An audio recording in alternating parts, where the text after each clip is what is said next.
Welcome, kids, to story time. Sweet. Today we'll be talking about the Crusades and the power of the church. But what is that? Well, our story begins in 1096 during the Dark Ages in Western Europe. The church was losing power of the Holy Lands to the Muslims who were taking over the territory. Pope Urban II, who was in charge of the Catholic Church at the time, gave a speech which he inspired the First Crusade. The Crusades were a series of religiously sanctioned military campaigns. They came from Western Europe in an attempt to restore the Christian control of the Holy Land. In 1096, 50,000 to 60,000 knights became crusades. Under the power of Peter the Hermit, the Crusaders partnered up with the Byzantine Empire to take over Turkey and Iznik. By 1098, the Crusades marched and captured Jerusalem. They were taking back their Holy Land. After the successful First Crusade, the Crusades stayed there at the land that they've conquered until problems occurred. The Second Crusade began after Seljuk General Zengi, a Muslim leader, captured a territory of the Crusades called Edessa in 1147.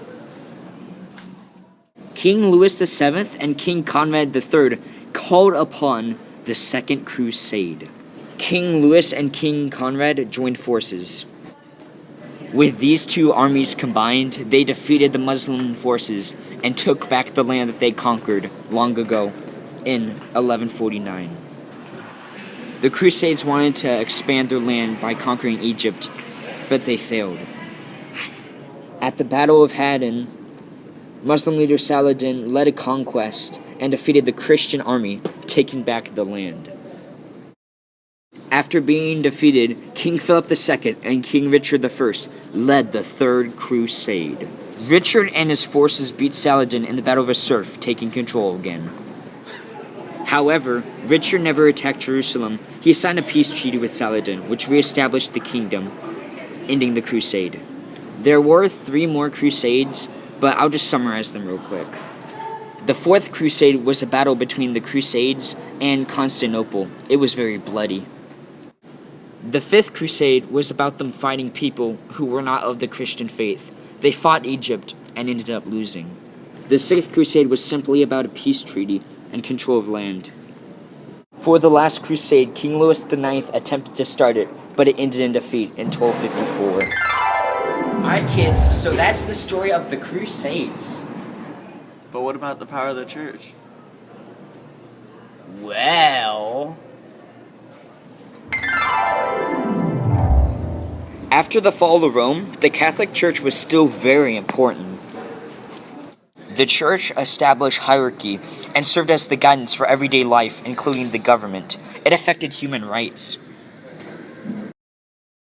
The church and the Crusades were really, really good friends. The Crusades helped the church gain wealth, and the church helped the Crusades launch their campaign. You know, if it weren't for the Catholic Church, Christianity would not be where it was today. However, the church did have problems. The officials were corrupt, and the kings and priests were uneducated about Christianity. So to recap, the church was super powerful, and the Crusades spread Christianity throughout the entire Europe. And something I forgot to touch up on was the plague. The Crusades spread the plague to Eastern Europe.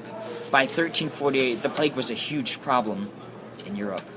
Wow, what a great story. I know. The end.